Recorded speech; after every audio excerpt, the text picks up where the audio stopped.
Dino Luzi energy drink. Yeah, it's that good.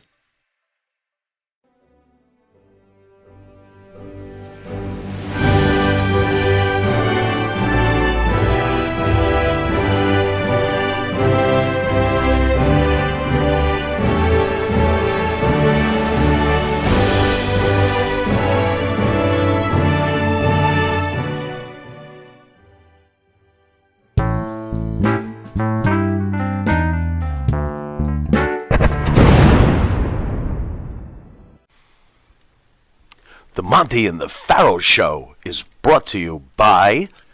Because wine is your second favorite four-letter word.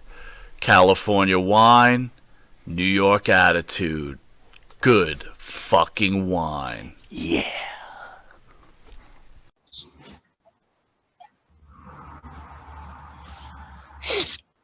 Ladies and gentlemen, welcome to the third episode of Todd Senofonte, Todd Senofonte presents Stunts and Film, Stunts and Acting, and Stunts and everything else. So today, ladies and gentlemen, we're going to talk to you about some of the iconic projects that Todd has acted in and provided stunts and been stunt double and body double on, such as Universal Soldier: The Return, Sudden Impact, Double Team, The Quest. And Todd is going to share with you some of the memorabilia that he has from some of the films that he's worked on over the years. So without further ado, ladies and gentlemen, I give you Todd Todd Senofonte. What is up?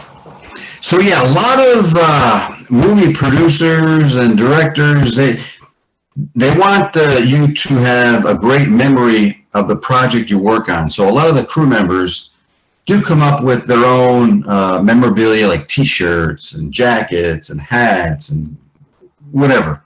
So I collected a lot of T-shirts, jackets throughout the years, and I just wanted to share with you some of those because for me it just brings back memory of where I started. Sudden Death, we filmed in Pittsburgh. And my first film, and like I said in the other podcast, when I stepped onto that set and I saw the cameras and lights, and it just felt right. It felt like that I belong here. So during the filming of Sudden Death was a long shoot, and we had a lot of night shoots. And I explained in the prior podcast that night shoots really mess up your eating habits, your workout habits. But like I said, you got to do whatever you do to survive. And it was kind of funny because the crew made up these T-shirts that portray those long nights of shooting. And I'll just show it to you now. The back of the shirt is really cool. Sudden Death film crew. And again, it was so hectic and so long. It was filmed during the NHL strike. So what they did was on the front of the shirt, they put a hockey player, and they named it Slow Death, Pittsburgh '94. Which was kind of cool. I do wear this a lot. You can see it's kind of, there's like a hole in the top of it. So I do wear this one a lot. And probably the most memorable item I have is a Sudden Death windbreaker jacket. I do wear this a lot. I usually wear this to movies that I'm working on now. And on the back, Sudden Death, Pittsburgh, PA. So I do wear this a lot. Tennessee wear this on film. We have, I do this, like I said, a lot. So that's probably my most memorable item I got. So after Sudden Death, we went to Thailand and we filmed The Quest. That was my first time overseas, and what a place to go, Thailand. Phuket, most beautiful beaches, crystal clear waters. It really puts your life into perspective, because when you're driving through these little villages and you see all the families, how they live, they have like a little tub, that's where they bathe, that's where they clean their food. It really makes you appreciate what you have. And I'm so glad I had the experience to travel all over the world working on these films. So the T-shirts that the crew made up, it's really a plain shirt, but you can see it says the Quest, and of course I cut the sleeves off it on the back. Now this is from the lighting crew in Thailand, and you can also see that it's written in Thai, which is kind of cool. From the Quest, I do wear this not as often, but I do wear it. And then there's the rigging crew from the Quest. Each department usually has their own T-shirts made up. So this is the Quest rigging crew, 1995, and on the back it has all the names of the gaffers, which is kind of cool. Like I said, brings back memories of all the guys. And this is what it takes to make a film. The crew is so important. The lighting, the gaffers, down to the craft service, the hair and makeup. It takes a lot to make a movie, and you become like a big family because you're with, I was with the Thailand crew for, almost 3 months. So you get that sense of, closeness, family. And again, Thailand, we started in Phuket, and then we worked our way up north to Chiang Mai, Ayutthaya, Patong Beach, and then we ended up in Bangkok. Now, Bangkok is, if you're single, I recommend that you visit Bangkok at least once. The funny thing about when we were there, we had a translator, we had a guide, because there are certain parts in Thailand where you can go and then where you shouldn't go. So we had a tour guide that would bring us out at night, and we'd walk around the markets, and they would say, okay, you can go down this street, but don't go down that street. So we listened. We don't want to cause any problems, but there are places that you want to shy away from. But other than that, the Thai people, we got to meet the long neck people. They have the necks. They said the like chains, not chains around their neck, but they're like loops that they stretch the women's necks out. That's what they do. And then they do the same thing with their wrists. They have rings around their wrists when they're young to extend it. Also on their ankles. So it's just, it's an experience that, again, when I look at these now, I think back of, when I first arrived, I got off the plane and it was like a heat wave. It was so hot and humid. And then from the time I left, I would look back and just think, wow, okay, Thailand, maybe we'll see you again. I haven't been back, but, you never know. Maybe I'll get back one of these days. So those were and then the one shirt that I like is, of course, I bleached it, not on purpose, but it's a red shirt with the Quest. You can see where I bleached it. It kind of gives a character. But I usually wear this, and I cut the sleeves off. But that's from the Quest, and the Quest was a great film. Got to work with Roger Moore. I was telling you the story of Roger Moore. We're having lunch one day, and all the crew was outside under a tent. And that film, actually, Roger Moore hurt his leg. So he was on a crutch for, I'm going to say, a couple of weeks. But before he hurt his leg, we're all just eating lunch. And here's like somebody tapped me on the shoulder. I look back, and it's Roger Moore. And he goes, would you like some more water? I'm like, yeah, sure. Roger Moore, poured me water. I get memories. Every time I look at these, I think of Roger Moore, Jack McGee, Janet Gunn, James Remar, all these great actors where I had the pleasure of just sitting back and just watching. And we discussed at one time the best acting class is being on a set because you get everything at once. You get the feeling of it. You see the camera guys. You listen to the lingo. These days, I don't think young actors and actresses know what check the gate means.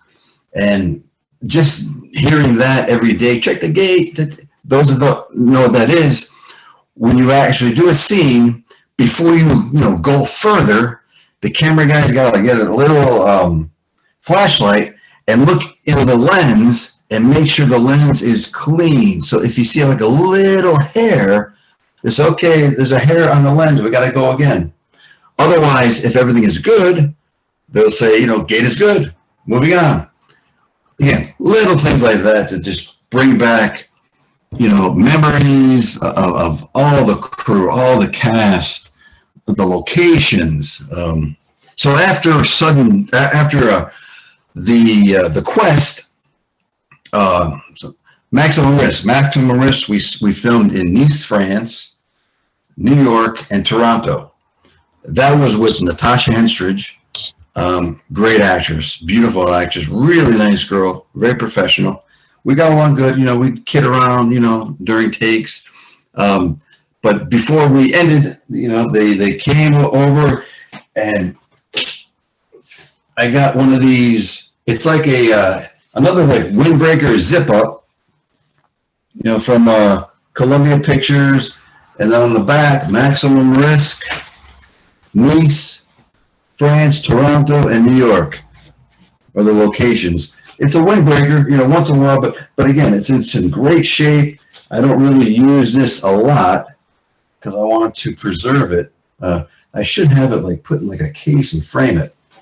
But that's from Maximum Risk, Columbia Pictures. Great memories. And then after that, I have Hong Kong, so Knockoff. And this is unique because this is kind of like a mistake. This is supposed to be the front, where it says Knockoff. And the back, this is what it's supposed to say on the back. So I got that on the front and that on the back, which is kind of cool. It makes it, probably worth a lot more. Hong Kong. Same old Hong. Right before that, actually, you did Maximum Risk and then Double Team. Yeah, Double Team. We have a little gym bag from Double Team. Mm-hmm. It's actually in my storage, but before it was Double Team, it was called a Colony. And the gym bag I have is called the Colony, which is kind of cool because that's the original name. And then they changed it to Double Team.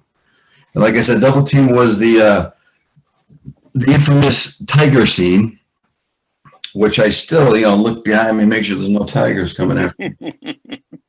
That was the most adrenaline ever, having a beautiful beast like that chasing you, because they don't know any better. They had, they did have the Wranglers on there, and I said that the tiger did get loose once, and all you hear is over the walkie-talkie, everybody in the wagons, tiger's loose, everybody in the wagons. Everybody's jumping looking out the window, where's the tiger, where's the tiger? Well, that was actually the first film, to my knowledge, of Dennis Rodman. So, like, when you... Dennis Rodman. He was... bring ego from being an athlete into film, or was he pretty easy to work with? He was as cool can be. He was, when I introduced myself, hey, Dennis, how you doing? Todd, Young Close Double. He was more interested, like, how I got started. So I just, we sat around, we talked a little bit, and then I remember telling him, I said, hey, Dennis, I said, if we get a basketball, a hoop, I can show you how to throw some free throws. He kind of laughed and chuckled. But he was very professional, always on time. And then, of course, Mickey Rourke, legend. He had his moments like, every big star does. But when the cameras are off, very personable, professional, just a really kind-hearted guy. And is a great actor. I loved him in 9.5 Weeks. I mean, we talked about his movies. We just talked about everything. We talked about, working out. So he was very, very down to earth. And then, when the cameras are on, you got to get focused and, you do your thing. And he's probably one of the best actors I've worked with to date. So yeah, Double Team, France and Rome. Mm-hmm. We filmed, and again, let me go back. Maximum Risk, I was telling you, that's how I got my SAG card. Mm-hmm. I did my first stunt, and I was a must join. And another shout out to Charlie Pacerni, stunt coordinator, because because without him, these days, to get your SAT card is very difficult. So again, it's all about the timing and the right place, the right time. I mean, that's going to become my motto, the right place at the right time. So then after the double team knockoff, we did Legionnaire in Morocco, and I did have a jacket, and it was really nice. It was similar to the Sudden Death. It was a white jacket with the black writing on it, and I do have to find that because, again, it's stuff that means a lot to you. You want to preserve and keep. But that was a crazy shoot too. That was my first experience in a sandstorm. One day we're in Sahara Desert.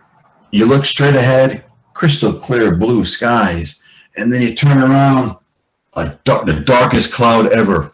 Again, you hear on the micro or the walkie-talkies. Okay, everybody in the trailer. Get in the trailer, close the door, and then you feel the trailer shake and the sand and everything like that. Maybe about 10, 15 seconds. You open the door, crystal clear.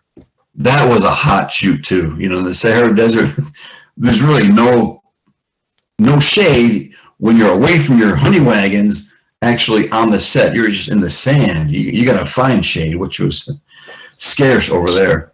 But Morocco was another interesting place. You get a day off, and then you just stroll, through the village. You see all these people, handmade, little bracelets and rugs. It's just amazing how talented they are and how they make a living, similar to Thailand. So what other one I have? Okay, so this one here is from Until Death. We filmed in Bulgaria. Bulgaria was another Sofia. We're in Sofia, Bulgaria. Beautiful, beautiful country, beautiful scenery. Just thinking about it now, it's brings back so many memories. And what they did for this T-shirt, they actually took a picture of the storyboard. Storyboard is like you have pictures of what you want to shoot that day and what's going to happen. And they actually took a picture of the one storyboard, Lorenz's house inside. It's one scene that, again, it took so long. Everything that could go wrong did go wrong for this scene. So that's why they put that one on the shirt. And again, when we first started, it was called Till Death, Sofia, 2006. And then they changed it to Until Death. So all these memories, Tim. It's I like it. So then after Until Death, Universal Soldier Return, we didn't really have any shirts made up because I was brought on towards the end. It's funny because when I moved to California in '99, I was staying with a friend of mine, and he let me borrow his car. So I went over to the local mall, and I walked into this. Remember the Sharper Image stores where they have like the massage chairs, all these different gadgets. So I'm sitting in the mall in the Sharper Image on the massage chair. I'm getting a massage. I don't know why it is. And this girl runs into her mom and dad and says, "Hey, Jean-Claude Van Damme is here. He's in the middle of the mall." I'm like, really? So I get up from the massage chair, feeling really good, relaxed. I go and I see him. I see it's Jean-Claude. It was Gladys and his kids, Christopher and Bianca. And I walked over. I said, "Hey, Jean-Claude." He goes, "Hey, Todd." He goes, "I'm going to need you to come with me to Dallas to fix to finish Universal Soldier Return. I'll send all the information to you." I'm like, "Oh, cool." Because I just moved in like 2 weeks. I see him. It was, again, timing. If I didn't get that massage at the mall, I probably wouldn't have saw him there and got to go to Dallas with him. So I went to Dallas for a week to finish up the end scene with Michael Jai White. I know a lot of people don't like Michael Jai White, but again, when the camera's off, these actors and actresses, they're just like normal. They're like us. And I'll never forget the scene in Universal Soldiers Return. He has that one incredible sidekick. It's like just picture perfect, the form and everything. I have nothing but good things to say about him. So when we're doing the last fight scene, we're sitting in between takes because they're setting up. Now here's the technology back in '99. There's a scene where Michael Jai White kicks the gun out of our hands, and it's got to flip up in the air, and then we catch it. So the coordinator had a 2x4 and a little fishnet or a fishing line tied to the gun, and had it like dangling in the air like that. I mean, just thinking about it, like, from then to now, technology.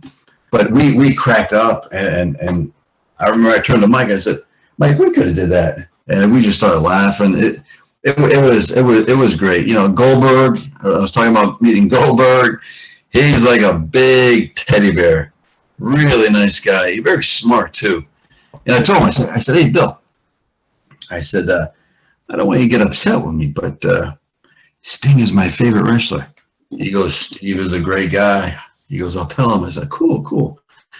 And it wasn't too long ago, I'm going to say maybe 3 or 4 months, I got a message from him because I sent a picture.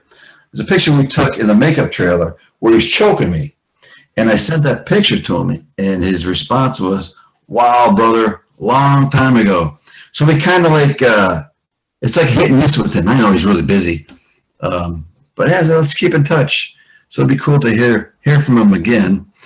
And then besides the Jean-Claude films, I did a film called Kung Fu-y, the spoof on Van Damme and Bruce Lee. My character's name was Jean Fraud Croissant. When I heard that name, I was dying. So they when we finished that film, they made us a Kung Fu-y. And on the back, it's got the little guy with the peach, the ancient peach. If you didn't see the movie, then I won't ruin it for you, but that's the ancient peach. It's called Kung Fu-y Quest for the Ancient Peach. And we filmed this one up in San Francisco. Fisherman's Wharf I recommend you checking that out. We did the Alcatraz tour, like in the boat. You go all around, you put the headphones on, and they just give you a history of Alcatraz. And then the last thing I have from the here, I forgot, yeah. The last thing I have is from Jean-Claude Van Johnson, the TV series. On this one, I was actually his driver and his trainer on the set. There wasn't a lot of action on this, but he wanted me to be a part of it, which was kind of cool. And it's a great series. It didn't get picked up. It's on Amazon Prime, I believe. And he plays all these different characters, funny characters, serious characters. It showed his range of not just kicking and punching, because he's got a great sense of humor. So Jean-Claude Van Johnson, the shirt, and it says season one crew. I survived scene 422. 422 was another long day. It's kind of cool that some film crews put this on there, because it makes you think back on that scene. It was another long scene that everything was going wrong. Everything was going wrong, from the lighting, the camera. It was a long shoot, but it was a great TV series. And also they gave us, this is like a Letterman's jacket. It says season 1, and on the back, Jean-Claude Van Johnson. It's got a hood. You can take the hood off too, but I think the hood looks kind of cool on it. Another one that's this is 2017. I wear this sometimes, when it gets cold, but not too often in California. So those are and last but not least, I was telling you, I forgot, Pound of Flesh we did in China. Aki was in it. John Ralston, a lot of these great actors. Just hearing their stories, and just hearing everybody, like just again from the gaffers to the best boys to all the lighting guys. It's just cool to hear them because they've worked on films that I loved, and it's just great to hear what they think about certain actors. How was it working with a director? It's just great stories that you keep with you, and So for Pound of Flesh, if you didn't see it, we wear these. These are the actual glasses we wear. These are from all the scenes that you see Jean-Claude in, and these are and they're really light. You can wear them inside and outside.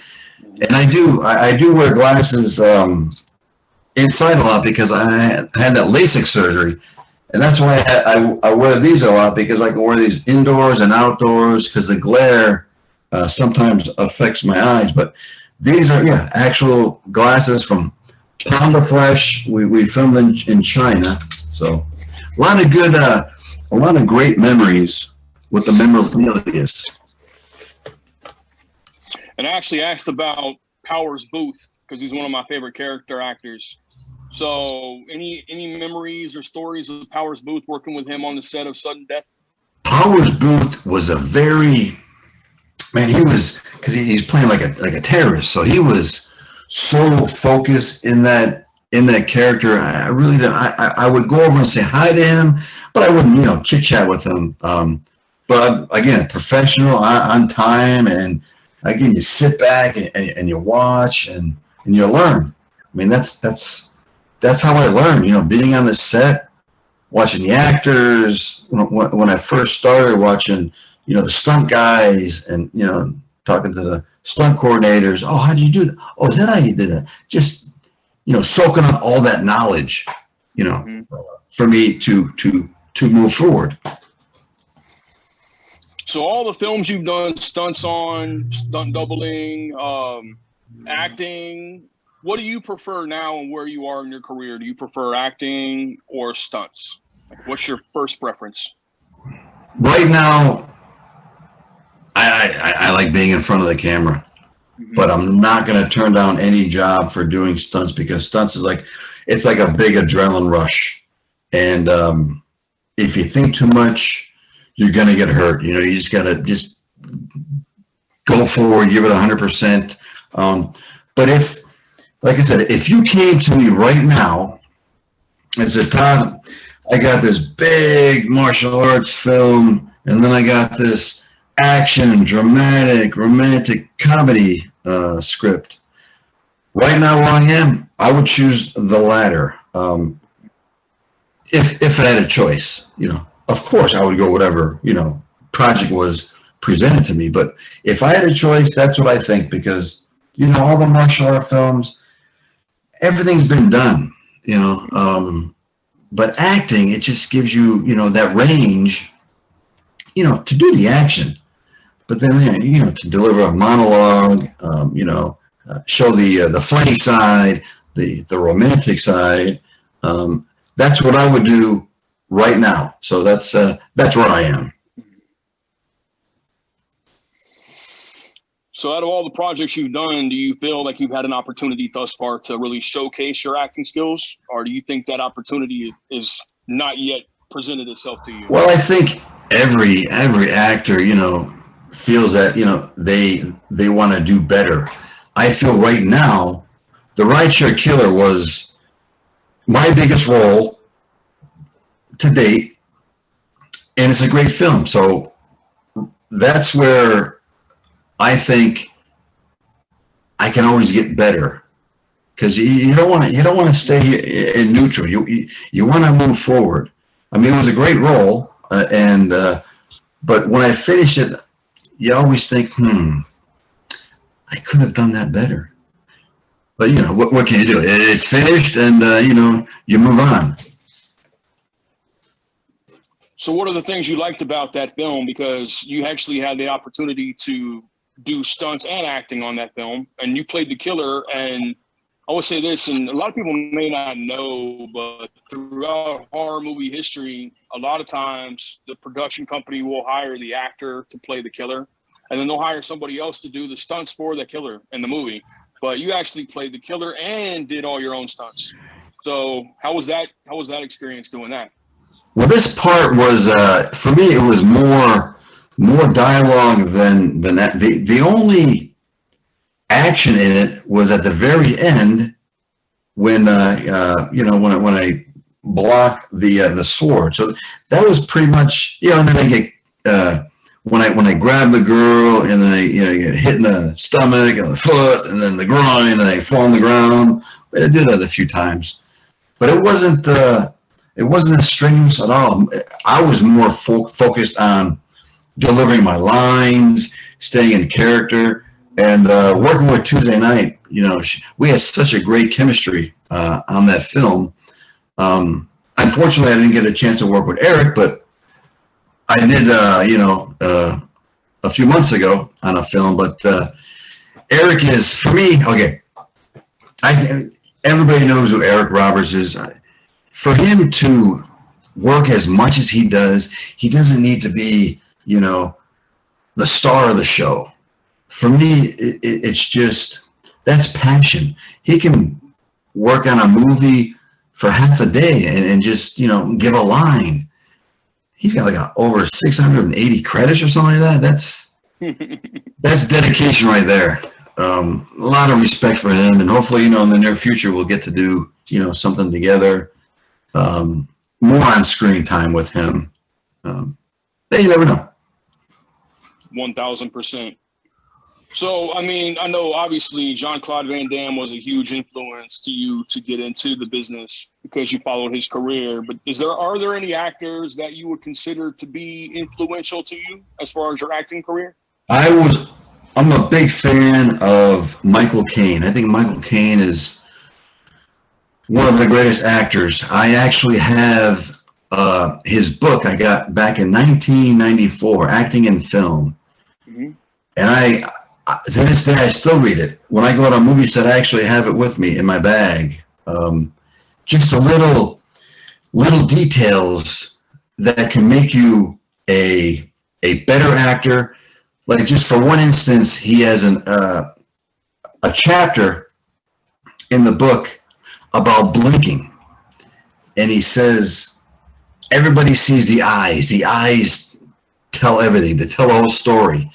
And he says, when you're delivering a line, especially for a close-up, you don't want to keep blinking. It kind of shows weakness. And I practice it. Delivering lines without blinking is a difference, and then facing your to open your face on a close-up, you line up your eye to the camera left. Just little things like that I've picked up in that book. And then as far as character actors, I love Ed Harris, Kevin Pollak. These guys are true troopers, because they don't get a lot of the accolades they deserve. It's usually just a star of the show, but sometimes these character actors can outshine the star of the show or actresses. So it's Michael Caine is up there. I'm a big fan of Tom Cruise too. He's the epitome of an action star because again, he does a lot of his stuff, and it just shows you how much he cares about the film because he wants them to make so much his fans to really see him. And there are certain things that with insurance you can't do, which is understandable. A lot of these actors and actresses do have doubles, for insurance purposes. But it would be cool to, just do a film and just do everything. But that probably won't happen because, again, if the star of the show gets hurt, if the co-star of the show gets hurt, then, they got to shut down and who knows when they'll start back up. Yeah, 1000%. You know, that's a part of being bondable and having a completion bond on your film. You have to have insurance and make sure everybody is safe on the set and off the set. One project we didn't really discuss is Pups Alone. So I know you did utility stunts on that film, and I do believe Eric Roberts was in that film. Any thoughts on that film? Pups Alone, I was brought on by my stunt coordinator friend, David Shark Freilich, and he goes, look, you know, all it is just a slip and fall. So the camera is, you know, from the waist down, and all we're doing is walking in the kitchen, and then I slip and I fall back. So that's, you know, pretty much called a utility stunt, where you know, you don't see any, you know, you don't see the actor, you don't really see any part of the main actor, but just from the waist down. And I didn't get a chance to see Eric on that because it was just really like 1 day's work. But again, you know, it's you go on these sets and you make connections, and that's what it's all about. You know, you build that trust in, you know, those coordinators or the producers, and that's pretty much, you know, the name of the game. You know, it's not what you know, it's who you know, but it's nice to have some talent to back up if you need for something else. And it's always best to stay ready, that way you don't have to get ready. So when the opportunity calls, you're there and you meet that opportunity. I think that's a lot of people don't understand how important it is to recognize opportunity when it presents itself. You have anything to say about that? I think your exact words, 100%. I mean, you know, you have to be ready, especially in this business, because you never know. Mm-hmm. Like, let me give you a quick example. For Pound of Flesh, they started the production a month prior to when I got the call. And I got the call, and I said, "Look, Jean-Claude, you know, need you on Pound of Flesh. Are you available?" And I'm thinking, "Yeah, a couple of weeks." I said, "Well, when do you need me?" And they're like, "Now." So I remember I had to drive down to LA to get the visas and all the paperwork done. In a matter of 3 days, I'm on a flight to China. So yeah, I mean, you just never know, you know. Always be ready, like they say. Right on. And actually on that cue, my man, is the end of episode number 3. Todd Senofonte, TODD, presents Stunts in Film, Stunts in Acting, and Stunts in Everything Else. You have any words you want to close out with? TODD out, train hard, think positive, and have fun. Back with episode number 4 momentarily.